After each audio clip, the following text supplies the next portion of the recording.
हिमाचल प्रदेश सहित देश के कई राज्यों में आज भी बारिश का अलर्ट। हिमाचल प्रदेश के कुल्लू में जमकर हुई तबाही और वहीं में मंडी में एक मंदिर में बाढ़ आई और उससे मंदिर डूबा। मंदिर के अंदर बने रेत की टीलें। कुल्लू के भुंतर में बाढ़ से भीषण तबाही, जमींदोज हुई इमारतें, पेट्रोल पंप तबाह। कुल्लू में 7 लोगों को किया गया एयरलिफ्ट। चंद्रताल झील से भुंतर एयरपोर्ट पहुंचाए गए। हिमाचल प्रदेश के सिरमौर में गिरी नदी के टापू में फंसे 5 लोग, सेना ने हेलीकॉप्टर से रेस्क्यू किया। शिमला के कोटखाई में ताश की पत्तों की तरह गिरा मकान, हादसे में कोई हताहत नहीं। और वहीं मनाली में फ्लैश फ्लड्स ने मचाई तबाही, लगातार बारिश की वजह से हालत खराब। मनाली से वापस आ रहे लोगों का लिया जा रहा है ब्यौरा, गुमशुदा लोगों की तलाश ली जाएगी। और वहीं लाहौल स्पीति के चंद्रताल में फंसे 300 पर्यटक, एयरफोर्स ने हेलीकॉप्टर से शुरू किया रेस्क्यू ऑपरेशन। सोलन में बारिश के कारण कई मकानों में पड़ी दरार, प्रशासन की टीम ने कई परिवारों को रेस्क्यू किया।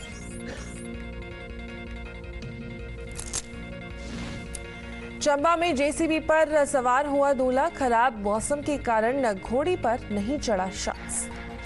शिमला में बारिश से तबाही के बीच पीने के पानी की किल्लत, 4 दिनों से नहीं हो रही पानी की सप्लाई, लोगों को करना पड़ रहा है दिक्कत का सामना। हिमाचल के कांगड़ा में एसडीआरएफ ने किया जानवरों का रेस्क्यू, पानी के तेज बहाव के बीच जानवरों को निकालते दिखे एसडीआरएफ के जवान। सीएम सुक्खू ने कुल्लू में बाढ़ ग्रसित इलाकों का किया दौरा, जानमाल के नुकसान का जायजा लिया। सीएम सुक्खू ने कुल्लू में रिलीफ कैंप का किया दौरा, शरणार्थियों के साथ किया भोजन। हिमाचल प्रदेश शिक्षा विभाग ने मानसून की छुट्टियों में किया बदलाव, कुल्लू में 1 अगस्त तक बंद रहेंगे स्कूल्स। हिमाचल में बाढ़ और बारिश से 80 लोगों की मौत और वहीं 92 लोग हुए घायल, 1000 करोड़ रुपए से ज्यादा का नुकसान। उत्तराखंड में बारिश का रेड अलर्ट, चंपावत, देहरादून, पौड़ी, हरिद्वार, नैनीताल सहित कई जिलों में तेज बारिश की संभावना। पौड़ी गढ़वाल से सामने आई लैंडस्लाइड की भयानक तस्वीर, कुछ ही सेकंड्स में ढह गया पूरा पहाड़। हरिद्वार में जलभराव के कारण एक मकान में फंसा परिवार, एसडीआरएफ की टीम ने रेस्क्यू कर सुरक्षित स्थान पहुंचाया।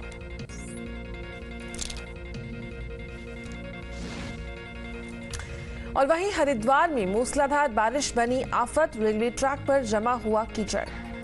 देहरादून के डाक पत्थर में यमुना नदी का जलस्तर बढ़ा, नदी के बीच बने टापू पर फंसे 7 लोगों को एसडीआरएफ ने रेस्क्यू किया।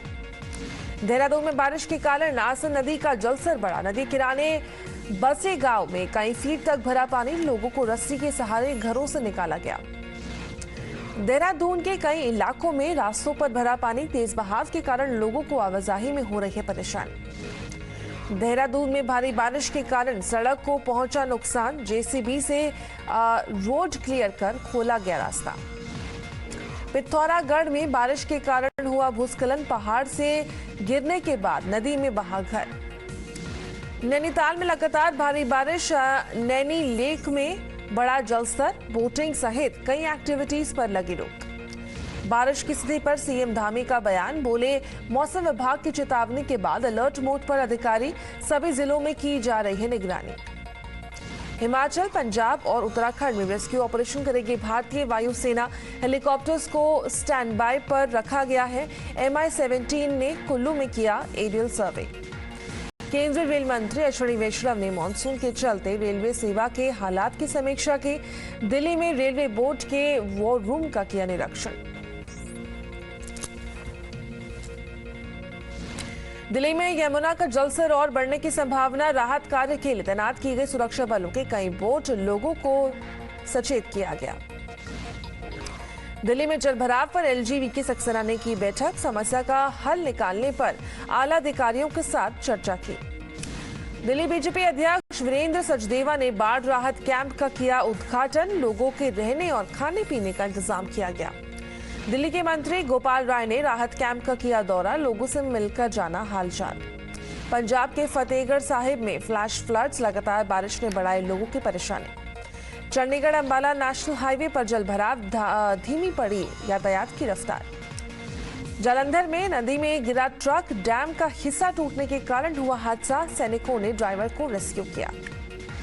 सहारनपुर में सेल्फी लेने के चक्कर में नदी में डूबा शख्स, दमकल विभाग की टीम ने शुरू किया सर्च ऑपरेशन। रतलाम में बारिश के कारण केदारेश्वर मंदिर के झरने में बढ़ा पानी, पूरा मंदिर हुआ जलमग्न, पुलिस ने श्रद्धालुओं को मंदिर में जाने से रोका। पश्चिम बंगाल पंचायत चुनाव में बड़ी जीत की ओर टीएमसी, करीब 30,000 सीटों पर जीत के करीब टीएमसी, बीजेपी के खाते में करीब 8,000 सीट्स। बंगाल पंचायत चुनाव की हिंसा पर बीजेपी का ट्वीट, लिखा निर्मम हत्याओं पर क्यों चुप है विपक्ष। पश्चिम बंगाल राज्यपाल के ओएसडी संदीप कुमार सिंह का बयान, बोले करीब 150 कॉल्स और ईमेल्स पर मिली चुनाव की शिकायत, लोगों को डराया गया, धमकाया गया। टाइम्स नाउ को मिली बृजभूषण की चार्जशीट, फोटो के आधार पर बृजभूषण पर चार्जशीट, फोटो में महिला पहलवान के साथ दिख रहे हैं बृजभूषण। सूत्रों के मुताबिक बृजभूषण पर चल सकता है उत्पीड़न का केस, चार्जशीट में 6 जगहों पर उत्पीड़न का आरोप लगा, पुलिस की चार्जशीट में 21 गवाहों के बयान दर्ज।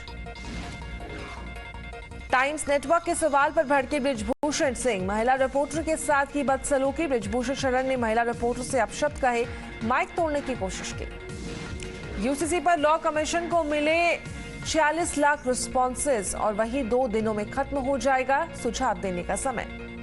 यूसीसी पर असम के सीएम हिमंता बिस्वा शर्मा का बयान, बोले यूनिफॉर्म सिविल कोड का मकसद बहु विवाह पर रोक और संपत्ति में बराबर हिस्सेदारी सुनिश्चित करना। यूनिफॉर्म सिविल कोड पर बोले एआईएमआई प्रमुख ओवैसी, कहा यूसीसी से हिंदुओं का सबसे ज्यादा नुकसान, देश भर में झूठ फैलाने की हो रही है कोशिश। भोपाल में अमित शाह की अहम बैठक, सूत्रों के मुताबिक आने वाले समय में अनुसूचित जनजाति को संगठन में मिल सकती है बड़ी जिम्मेदारी। अमित शाह की बैठक के बाद एमपी अध्यक्ष वीडी शर्मा की प्रेस कॉन्फ्रेंस, कहा जल्द विजय संकल्प अभियान की शुरुआत होगी।